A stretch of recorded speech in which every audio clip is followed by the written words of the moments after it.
Did you know that there are specific triggers in the female brain that you can snap on to get us turned on for you? Hey, what's up? It's me, Jessica J, former marriage and family therapist and Playboy radio show host turned dating coach for men. And today, that's what I'm going to talk to you about, as the title would ensue, is the 7 hidden triggers that make us women feel an instinctive primal attraction towards you. And to make sure you never miss out on another opportunity to hear how to flip bar switches or another one of my videos, don't forget to hit that subscribe button with that notification bell. Okay, we're gonna get started. There's 7 of these and I'm really fucking hungry and I wanna go leave and get something to eat. The first one is subtle touches. Now, I touched on this in the last video, is making skin to skin contact. I'm sorry, if you wanna get me into bed, you're gonna have to accept the fact that your skin's gonna be up on my skin. So let's get this show on the road. Touch me when we say hello. Touch me when we laugh about shit. Touch me when we agree on things. Or even disagree. That works too. But either way, getting comfortable with putting your skin on my skin is going to trigger something in me that says, should our skin be touching?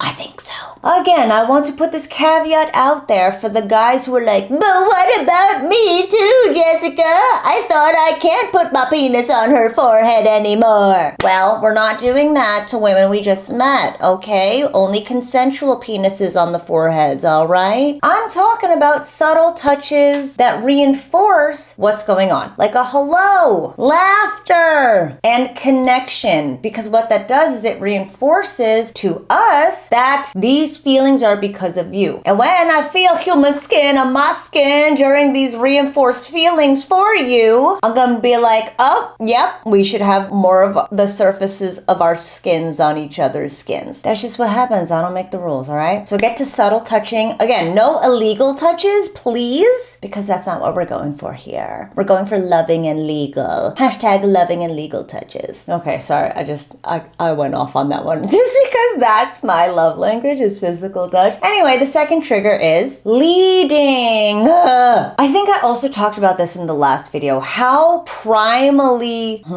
in need we women are for a man to lead us. So I've said it once, I've said it again. I think I said it like 3 times yesterday. Let's think about leading an interaction with a woman like the two of us walking up to a haunted house, right? I walk up, you walk up. If when we get to this haunted house, you're like, hey girl, guess what? I got you. And you take me by the hand and you take a step forward, I'm gonna be so hot and horny for you in the haunted house. However, if when we walk up to that haunted house, you're like, do you wanna go in first? Or even, you go. A lot of men do this. You might be doing this. And an example of you forcing women to lead is when you try to look for interesting topics by hammering her with question after question after question after question after question until she says some shit that you can talk about. Or if you're one of those guys who's like, oh, I couldn't find anything interesting to talk about, that's because you weren't leading with you who is actually interesting. I'll get to that at the end. Anyway, when you lead us in conversation, we feel taken care of. Like when you PRS plus hey, like, hey, I love me a pumpkin spice latte. How about you? I too like a pumpkin spice latte. Look at us. We're a bunch of pumpkin spices. Oh my God, that's so cute. Sorry. See, that was a hypothetical situation that I made up where I was the man and I still made myself blush. Shit. And that's the effect you can have on women when you are leading us towards something beautiful together. Something that can start with something as simple as I'm a hoe for the pumpkin spice latte. Okay, again, my stomach is growling. I'm sorry if you can hear it. Let me get this show on the road, which brings me to the third trigger, which is using we and us. So again, I don't know exactly, I said this the last video saying I don't know exactly how it happens, but I always tell you why it happens. When you use the words we and us, because we women are constantly in our brains and constantly in our fields. If you say the word we and us, we're gonna be like, oh!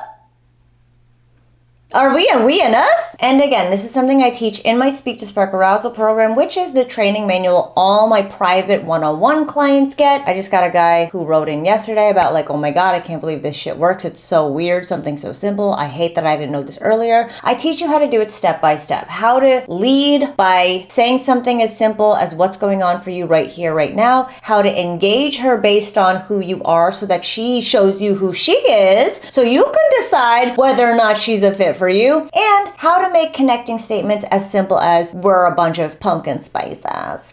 Anyway, speak-to-spark-arousal.com. Again, that is the training manual all of my private clients get. It can be yours without having to work with me and have me yell at you every week, like I do here. Number 4 is something I also talked about in the last video. Now I'm like, what the fuck was the last video? Or maybe I just talk about it a lot, which is being able to hold a controlled silence. Again, any man that can stay like cool, calm, and collected and not fill the space is a guy that we can trust to take care of us when the T-Rex comes to bite off your penis and also chomp at our pregnant belly. I've told you once, I'll tell you again, it takes a species millions of years to evolve. How long do you think the human race has been on this planet? Not millions of years, all right? Let's just clear that up right now. So, our bodies still believe that you putting your peen in my vagine would mean that I would get pregnant. That's just what sex used to be back in caveman days, was propagating the species. So, with that said, we still have all these primal triggers that help us determine whether or not we should have sex with you. And if you know how to control the silence, know how to be okay with it, know how to just look me in the eyes and wait for me to re-engage to break the silence, because you're not going to be chasing after me for conversation,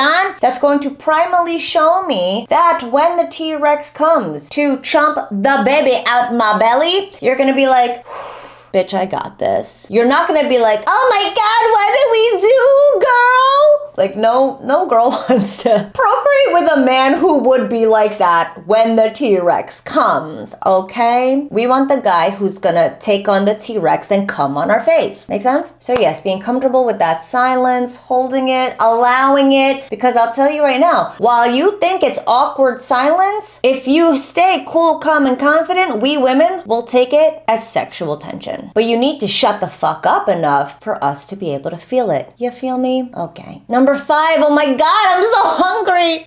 Number 5, you're comfortable with your own physicality. Again, you're okay to take up space. You're okay to walk in front of us and lead us by the hand. You're okay to walk side by side with us. You're okay to touch us. You're okay even touching other people. You're just okay with your body. Not even just okay, you accept yourself and your body. Again, if you accept yourself in your body in every given moment, that triggers to us that when danger comes, you will be secure enough in your body to take action. And again, that comes across in the way you talk, in you being able to hold that silence. It comes across in the way you walk, in the way you walk into a room, in the way you order your fucking meal at breakfast. I'm so hungry. But it comes in the way you carry yourself and how comfortable you are with carrying yourself in this world. So when you walk down the street, are you the dude who's like, oh God, there's people, I'll just wait my turn? Or are you the guy standing tall, just locking eyes on where you need to go, and people just move out of your way because they see that you are a man with a plan and nothing's going to stop you and they respect it? Which one are you? And we women, again, our ovaries can detect that. And we're like, oh my God, I need that man in my ovaries, which is why body language is a big thing. So how comfortable are you with your physicality? How comfortable are you with commanding your own presence? And how do you feel about yourself when you look in the mirror? That's really what it boils down to. So let's do a self-assessment on that. Deal? Deal. Now number 6. Number 6 is you're not afraid to be sexual and or move things forward physically. So we talked about subtle touches. We talked about commanding presence. But the reason I threw in you're not afraid to be sexual is you can say things a little perverted. Not necessarily like, hey girl, I want to put my penis on your forehead.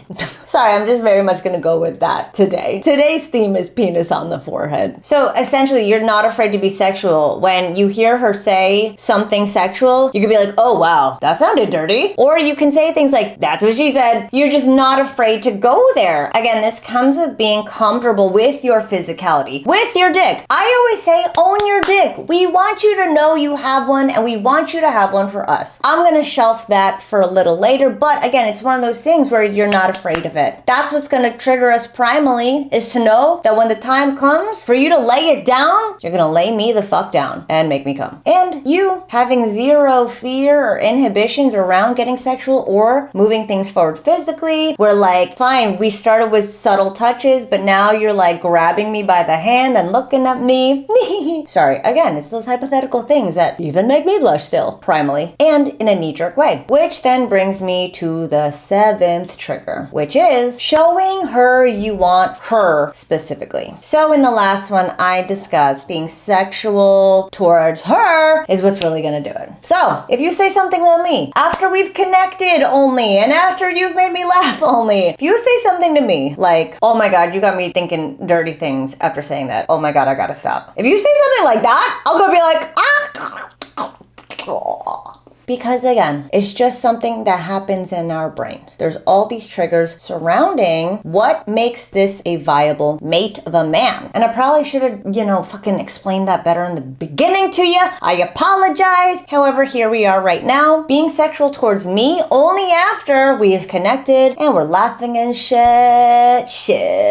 If you start talking about us and sex, I'm gonna fucking think about it. And again, planting that seed. We will water the shit out of that sexy ass seed if you plant it. You don't have to do much more than that. A lot of you think there's too much work to be done when it comes to getting us women wanting you, and I promise if you just did this shit, or a combination of this shit, or all this shit, we will become hungry hippos for you. So if you know you want to get to this place where you're feeling comfortable, you're feeling confident enough to move through these 7 triggers and get it on autopilot, book your call with me right now, jessicajdating.com/book. All of my coaching programs are designed to help walk you through all the how-to of moving through the approach to connecting, to making her laugh, to flirting in ways that feel good and comfortable for you, without feeling creepy, without feeling too forward. And you get the ability to practice week after week with my practice girls. So if you know this sounds like something you need, where you want to learn the steps and you want to be able to actually practice them without feeling like a creep or a weirdo or striking out with women you want in the real world, book your call with me right now, jessicajdating.com/book. We'll talk about making it happen. All right. So let's do a little recap now before I break from a breakfast. Trigger number 1, subtle touches. Remember, hashtag loving and legal. We want to just, hello, laughing, connecting points. All things that reinforce the feelings between us, right? The emotional feelings between us. We are not going to physically feel between us. Touch my skin, skin on skin. Number 2, lead. Walk into that haunted house with me in hand. Don't fucking shove me. Don't ask me if I'll go first. Don't be that guy. Just lead. Give us a piece of you, ask for a piece of her, and then let's move forward together. That's it. Easy peasy. If you don't know how to make it happen and want to make it happen, speech-spark-arousal.com. We'll show you how. Number 3, we and us. Again, just start dropping it all the time when you talk about yourself or her. Like, oh, what are we doing today? Oh yeah, we were at home doing this. Just fucking try it. Let me know in the comments what happens once you start. We all want to know. Number 4, controlled silence. Shut the fuck up and let her feel the sexual tension between the two of us. Come on now. Stop making it weird. Stop filling the space. If you want to fill my space later, stop filling the space. Number 5, comfortable with your own physicality. Own the fact that you have a penis, and that is a good thing. We want the peen in our vagines. That's what we're here for. We're not fish. Fish don't want to get caught. We want you to catch us. So, at the very least, own the fact that you want us for more than just friendship. Number 6, you are not afraid to get sexual or move things forward physically. Again, be comfortable with the penis. Be one with your penis. Hold it, hug it, tell it you love it. If you think this is stupid, you clearly don't love your penis. And number 6, just showing me that you want me specifically. Again, that's emotions are contagious. So if you, after connecting with me and making me laugh, let me know that, hey girl, I want to get you in the bed and dance horizontally. I'll be like, I love dancing and I love horizontal. Okay? Don't be scared. Don't be shy. We want it. We want it. We want you. We want you to want us. All right? Lots of wanting all up in here. And thank you for watching as always. I will see you next time.